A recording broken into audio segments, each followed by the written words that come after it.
का tri junction area, तीसरा area है जाकरलंग और चौथा है पासमलंग। अब मैं आपको इसको थोड़ा मैप पर दिखा देता हूं, एक बार आप इसे देखिए। देखिए भारत और भूटान और चीन को अगर आप ध्यान से देखें तो आपको यहां पर समझ में आना चाहिए, ये नॉर्थ की तरफ वाला जो हिस्सा आपको दिख रहा है, भारत से ऊपर की तरफ अगर आप चलते हैं ये चीन है, और इधर की तरफ आपको यहां पर भूटान दिख ही रहा है। ये जो आपको येलोइश एरिया दिखाई दे रहा है दैट इज डोकलाम, और इस डोकलाम के पास में यहां पर देखो आपको एक 3 देशों का बिंदु दिखाई दे रहा होगा that is tri junction. Tri junction बोले तो 3 देश जहां पर आपस में एक दूसरे के साथ मिल रहे हो, चीन है, इंडिया है और भूटान है।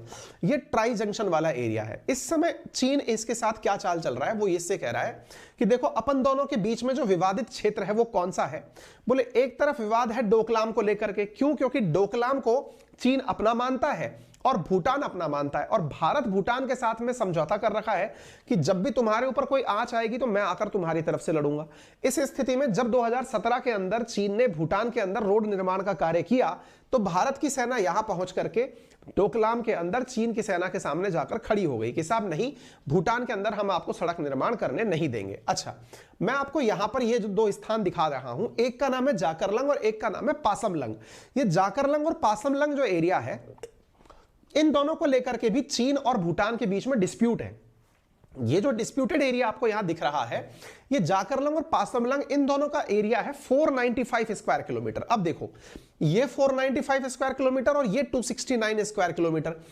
ऑफर क्या दिया जा रहा है चीन के द्वारा भूटान को कि आप एक काम करो, ये जाकरलंग पासमलंग ज्यादा बड़ा एरिया है, एक काम करते हैं अपन दोनों के बीच में ये जो विवादित जगह है जाकरलंग पासमलंग तुम लोग रख लो अपने पास, लेकिन हमें ये डोकलाम वाला जो क्षेत्र है ये दे दो, और इंडिया के साथ में ये वाला जो क्षेत्र आपके पास में है ट्राई जंक्शन वाला जो एरिया है ये हमें दे दो।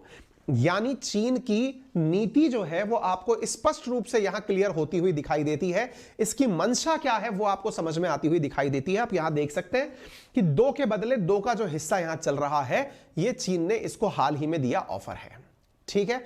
और ये बात करने के लिए ये लोग यहां पर बैठे हुए हैं। अब आप पूछेंगे सर लेकिन ये तो भारत के लिए विकट परिस्थिति है। हाँ, तो ये तो हम भी जानते हैं ये विकट परिस्थिति है, और विकट परिस्थिति के पीछे बहुत बड़ा कारण ये है कि यदि ऐसा होता है तो निश्चित ही भारत की सुरक्षा बहुत बड़ी चुनौती में फंस जाएगी, ठीक है।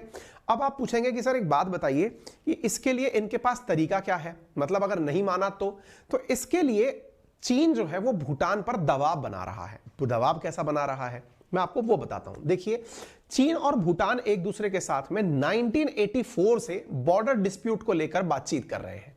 24 राउंड की बातचीत अब तक हो चुकी हैं। इन दोनों के बीच में जब जब बातें हुई हैं तो यही बातें हुई हैं कि किस तरह से हमारे बॉर्डर डिस्प्यूट को रिजॉल्व किया जाए। हालांकि इनके बीच कोई डिप्लोमेटिक चैनल नहीं बना हुआ है, लेकिन फिर भी एक उच्च स्तरीय कमेटी है जो जाकर आपस में बैठती है। रिसेंटली चीन ने क्या खेला किया कि भूटान का एक क्षेत्र है पूर्व की तरफ, पूर्वी भूटान की तरफ, जो कि अरुणाचल प्रदेश से सीमा रखता है, उसका नाम है साकटेंग वाइल्ड लाइफ सेंचुरी। ये हमने आपको लास्ट टाइम भी बताया था अगर आपको भूटान वाला विषय याद है तो। ये जो भूटान है ना, इसके पूर्व की तरफ ये यहां पर एक हिस्सा है जिसका नाम है साकटेंग वन सेंचुरी। एक इंसिडेंट हुआ था, इंसिडेंट ये हुआ था कि एक वर्ल्ड प्रेस की मतलब दुनिया भर के कुछ वो जो है संगठन जो है वो UNDP GEF की फंडिंग के लिए बैठे हुए थे, ग्लोबल एनवायरनमेंट फैसिलिटी की फंडिंग के लिए बैठे हुए थे। और ये जो साकटेंग वाइल्ड लाइफ सेंचुरी है जो कि भूटान के पूर्व की तरफ है, इस पूर्व की तरफ के लिए फंडिंग की घोषणा हो रही थी।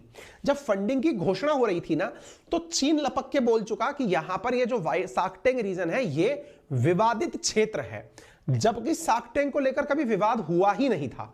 तो चीन ने क्या तरीका अपना रखा है, इसको थोड़ा सा समझने का प्रयास करें कि भूटान के जो 2 हिस्से हैं जो उत्तर की तरफ हैं, उन दोनों हिस्सों को तो ये विवाद में रखता ही था। डोकलाम और ट्राई जंक्शन ये 2 और नए विवाद क्षेत्र हो गए। साकटेंग नया क्षेत्र इसने ओपन कर दिया ये कहते हुए कि इस पर भी हमारा हक है। बोले कैसे? बोले अरुणाचल प्रदेश जो है वो अपनी स्थिति क्लियर नहीं रखता। इंडिया का जो इस राज्य है अरुणाचल प्रदेश, चीन अरुणाचल प्रदेश पर भी दावा करता है। चूंकि ये साकटेंग जो क्षेत्र है ये अरुणाचल प्रदेश के नजदीक है, इसलिए इसकी स्थिति भी विवादित है। इस प्रकार से भूटान को तीनों तरफ से घेर लिया। तीनों तरफ की सीमाएं जो हैं उन पर चीन ने दावा कर दिया, इधर 2 हिस्सों पर, इधर 2 हिस्सों पर, इधर 1 हिस्से पर। तो इसकी जो स्ट्रेटजी रही वो क्या रही कि इसको अगर प्रेशराइज करना है तो इसको प्रेशराइज करने के लिए जाकरलंग, पासमलंग और इधर की तरफ ये जो अभी आपने दिखाया वाइल्ड लाइफ सेंचुरी, इधर डोकलाम और इधर ट्राई जंक्शन, इन 5 पॉइंट पे एक साथ इस पर अटैक किया। अब क्या होता है कि जब भूटान को यह पता चला कि यदि ऐसी स्थिति रही जिस क्षेत्र को लेकर के कभी कोई चर्चा